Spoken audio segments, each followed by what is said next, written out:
قرآن مجید برہان رشید سے آج ہم تابوت سکینہ کے بارے میں گفتگو سننے کی سعادت حاصل کریں گے۔ یہ تابوت سکینہ کیا تھا، اس کے اندر کیا تھا، اور یہ کس مقصد کے لیے بنی اسرائیل کے پاس آیا۔ سورہ بقرہ کی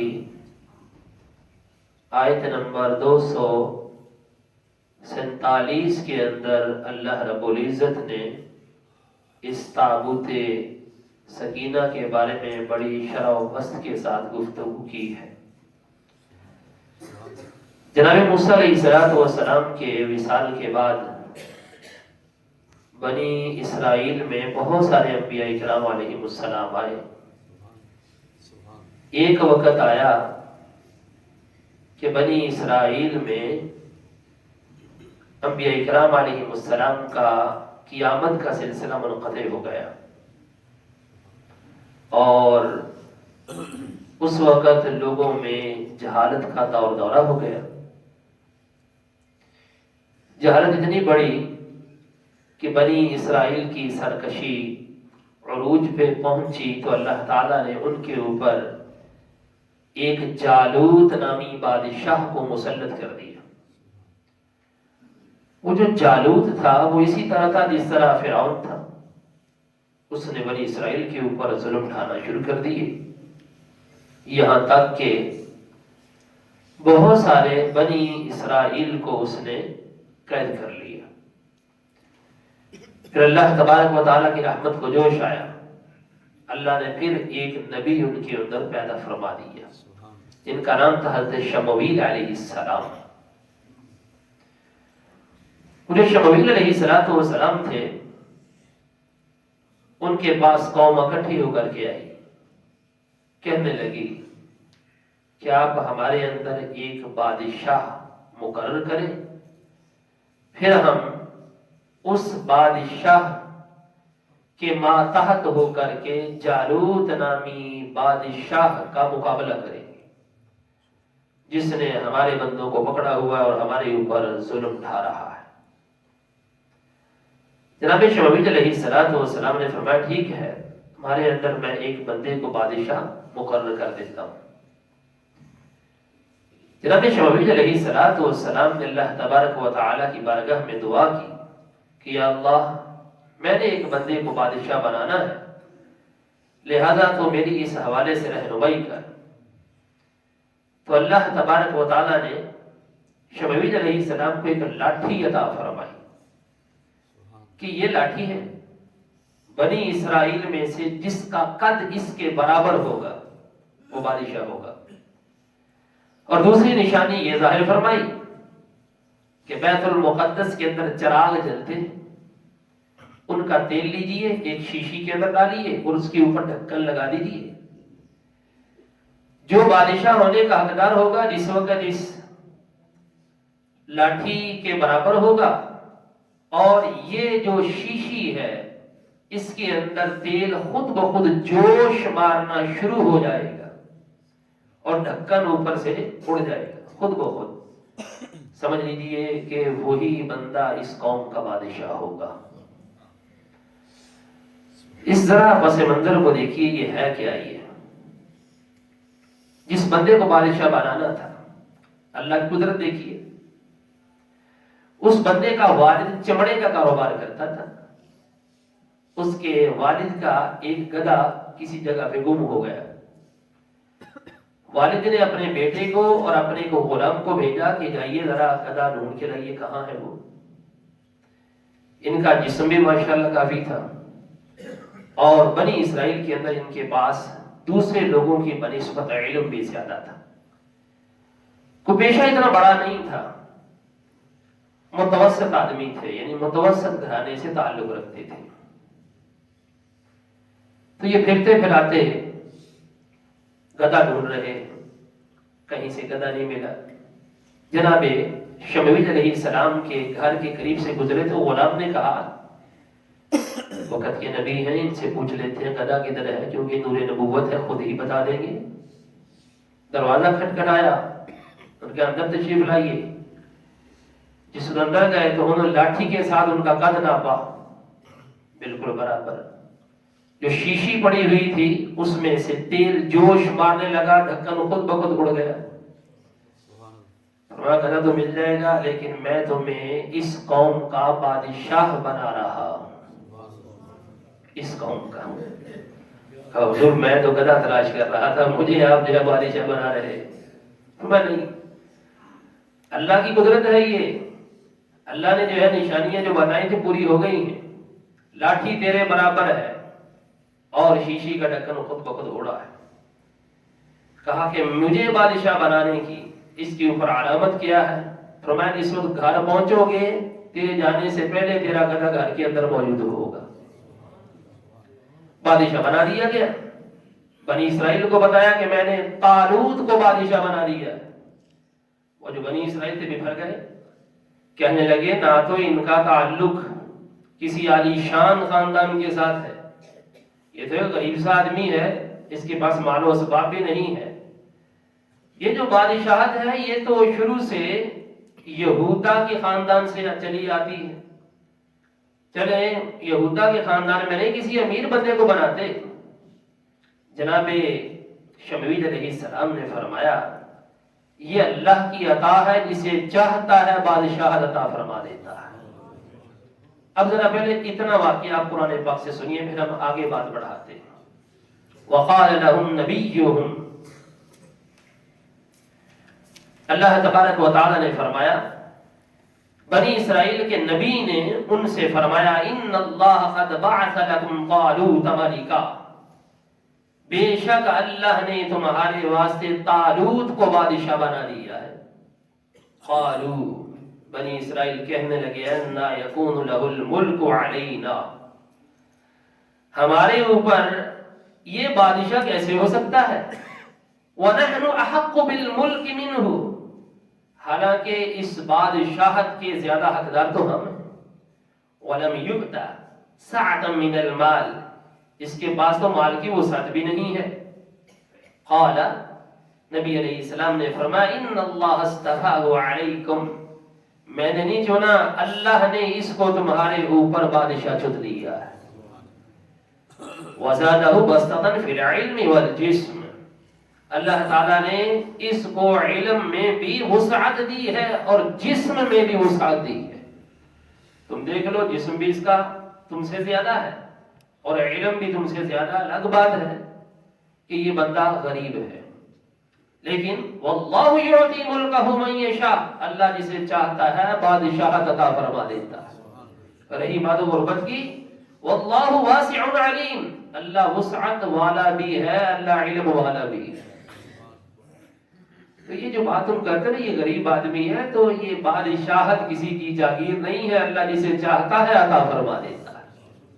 اچھا، بنی اسرائیل نے ایک اور سوال کر دیا، کہا کہ اگر یہی بادشاہ ہے تو پھر اس کے واسطے کوئی تمغہ، کوئی اس کے اوپر نشانی بیان فرمائیے۔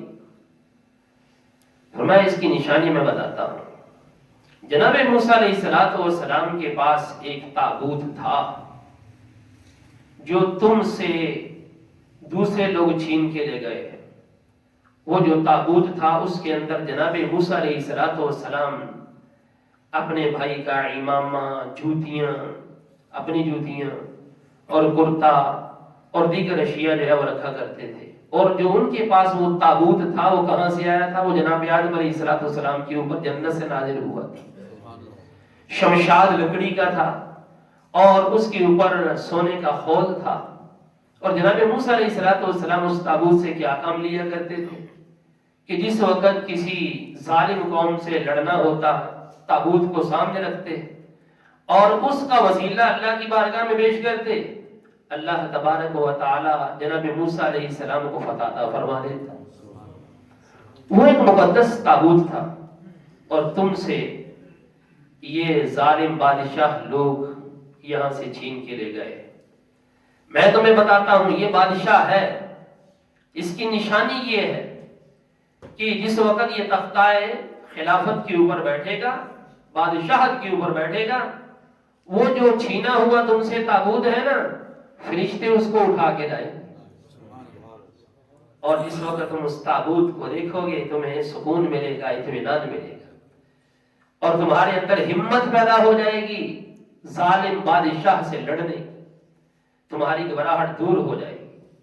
بنی اسرائیل نے کہا بالکل ٹھیک ہے جی، اگر وہ تابوت آ جائے جو ہماری وراثت میں تھا اور جن کے پاس تھا انہوں نے بھیجا کیوں، وہ بھی وجہ سن لی، لیتے گئے یہاں سے اٹھا کر کے کہ اس کے اوپر سونے کا خول چڑھا ہوا ہے، اور اس سے موسیٰ علیہ السلام برکتیں لیتے رہے، اور یہ جو قوم ہے بنی اسرائیل اس سے بڑا نفع حاصل کرتے، ہم بھی اسے نفع حاصل کرتے ہیں۔ لیکن انہوں نے کیا کیا، جا کر کے اس ظالم قوم نے اس کو روڑی کے اوپر رکھ دی ہے، اس کے اوپر تھوکتے، پیشاب کرتے، نعوذ باللہ، اہانت کرتے، اور جو بھی تھوکتا، جو بھی پیشاب کرتا، اس کو مرض لاحق ہو جاتا بواسیر کا۔ انہوں نے کہا کہ یہ تو ہمارے بندوں کو ہلاک کر رہا ہے، ہمیں اس سے کوئی نفع نہیں ہے۔ پھر انہوں نے کیا کیا، وہ جو تابوت تھا، صندوق جو جس کے اندر مختلف اشیاء تھی، ترکہ تھا انبیاء کرام علیہ السلام کا، انہوں نے ایک بیل گاڑی کے اوپر رکھ کر کے بنی اسرائیل کی آبادیوں کی طرف روانہ کر دیے۔ ادھر سے بیل اٹھا کے جو ہے وہ لا رہے تھے، ادھر سے فرشتوں نے اس کو اٹھا لیا۔ یہ بعین ہی وہی وقت تھا جس وقت طالوت اپنی بالکل جو ہے وہ تیاری کے ساتھ اپنے تخت کے اوپر بیٹھ رہا تھا، اور بنی اسرائیل دیکھ رہے تھے کہ فرشتے اس کو اٹھا کر کے لا رہے، تابوت آ رہا ہے۔ اب ذرا دیکھیے، اللہ تبارک و تعالی نے اس واقعے کو اپنے الفاظ میں کچھ یوں بیان فرمایا ہے۔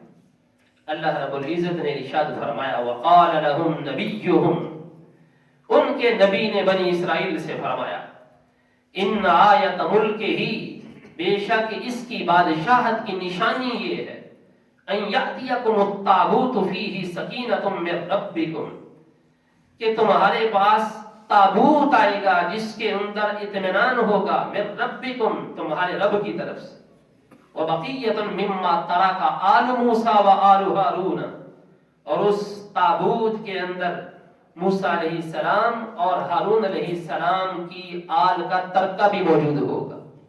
اس کے اندر کیا تھا، موسیٰ علیہ السلام کا کرتا، امامہ، آپ کی جوتیاں، اور اس کے اندر پورشن وغیرہ بنے ہوئے تھے تابوت کے اندر۔ تو اس کے اندر کچھ من، جو منو سلوان کے اوپر نازل ہوتا تھا، وہ اس کے بھی کچھ ٹکڑے موجود تھے، اور اس کے اندر مزید انبیاء کرام علیہ السلام کچھ تبرکات موجود تھے۔ تحملہ الملائکہ، وہ آ رہا تھا اس حال میں کہ فرشتوں نے اس کو اٹھایا ہوا تھا۔ بنی اسرائیل نے فرشتوں کو تو نہیں دیکھا، کیونکہ شمویل علیہ السلام اللہ کے نبی تھے، وہ اپنی نگاہ نبوت سے فرشتوں کو دیکھ رہے تھے۔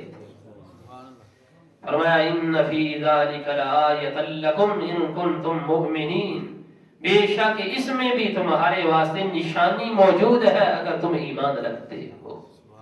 جس وقت تابوت کو دیکھا اپنی آنکھوں سے، تو بنی اسرائیل نے طالوت کو اپنا بادشاہ تسلیم بھی کر لیا اور اس کے ہاتھ کے اوپر بیعت بھی کر لی۔ دوستو، یہ جو واقعہ ہے تابوت سکینہ، قرآن مجید برہان رشید کے اندر اللہ تعالیٰ نے بڑی شرح بست کے ساتھ اس کو بیان فرمایا ہے۔ مفسرین نے اس کے تحت بڑی بڑی باتیں لکھی ہیں۔ میں دیکھیے، پہلی بات یہ ہے کہ تبرکات جو عہد اللہ کے ہوتے ہیں ان سے نفع حاصل کرنا، یہ انبیاء کرام علیہ السلام کی بھی سنت ہے۔ اس تابوت کے اندر تھا کیا؟ امامہ تھا، کرتا تھا، موسیٰ علیہ السلام کی مبارک نعلین تھی، ٹھیک ہے جی، اور اس طرح دیگر چیزیں تھیں۔ اور موسیٰ علیہ السلام کے پاس وہ کہاں سے آیا تھا؟ وہ یکے بعد دیگر انبیاء کرام علیہ السلام سے جناب شعیب تک پہنچا تھا۔ جناب شعیب علیہ السلام نے وہ جو تابوت تھا جناب موسیٰ کو دے دیا تھا، پھر موسیٰ علیہ السلام کے پاس رہا، کی قوم کے پاس منتقل ہوتا رہا، پھر قوم عمال کا جالوت، وہ جو فرعون کی طرح ظالم بادشاہ تھا، ان سے جو ہے چھین کے لے گیا تھا، پھر واپسی ان کے پاس پہنچا۔ تو میں اس کے اندر جو ترکہ تھا، برکات کثیرہ تھی، وہ سب کو اس سے نفع مل رہا تھا۔ میں ایک صندوق کے اندر انبیاء کا ترکہ موجود ہو، اس سے لوگوں کو برکت مل رہی ہو، تو جس مبارک قبر کے اندر خود نبی کا وجود موجود ہو اور پھر اس سے لوگ نفع حاصل کرنا چاہیں، برکت حاصل کرنا چاہیں، تو اللہ تعالیٰ کیوں نہیں ان کو برکت عطا فرمائے؟ ٹھیک ہے جی، یہ قرآنی واقعہ ہے۔ اچھا، پھر یہ ترکوں کے اندر یعنی ترکہ بقیہ، اس کے اندر برکت کا ہونا، یہ ہمارے اسلام نے بھی بتایا۔ نبی عائشہ صدیقہ رضی اللہ عنہ کے پاس نبی پاک علیہ الصلوۃ والسلام کا جبہ تھا، بیمار ہوتا کوئی تو جبے کو پانی کے اندر بھگویا جاتا، آپ فرماتی نحن نغسلها للمرضى ونستشفي بها، ہم اس کو بیماروں کے لیے دھوتے ہیں اور کسی بیمار کو اس کا پانی پلایا جاتا ہے، اللہ تعالی ہمیں شفا دے دیتا ہے۔ روم کے بادشاہ نے جناب عمر رضی اللہ عنہ کو خط لکھا۔ خط کیا لکھا کہ میرے آدھے سر میں درد ہے، تو مہربانی کریں کوئی تعویذ، کوئی گھنٹا، کوئی اس کے علاوہ کوئی چیز، کوئی جو ہے وہ لکھ کر کے بھیجیے۔ آپ نے ایک ٹوپی لی، اس کے اندر نبی پاک علیہ الصلوۃ والسلام کا ایک موئے مبارک رکھ دی ہے، فرمایا اس کو لے جاؤ، اس تک پہنچائے گا، سر کے اوپر رکھا، درد دور ہو گئے۔ جناب خالد بن ولید رضی اللہ عنہ جنگ کے لیے جاتے تو ٹوپی کے اندر نبی پاک علیہ الصلوۃ والسلام کا موئے مبارک سی رکھا تھا، جس جنگ کے اندر جاتے اس کو پہن کے اللہ تعالیٰ فتح تھا فرما دیتا۔ تو یہ انبیاء کے جو بقیہ جات ہوتے ہیں، جو ترکے ہوتے ہیں، عہد اللہ کا جو بھی بقیہ ہے، اللہ تعالیٰ نے اس کے اندر باقاعدہ برکت رکھی ہوئی ہے۔ ٹھیک ہے، تو یہی آج کا سبق ہے۔ دعا ہے اللہ رب العزت ہم سب کو قرآن و سنت کے فہم کی برکتوں سے مالا مال فرمائے، آمین وما علینا الا البلاغ۔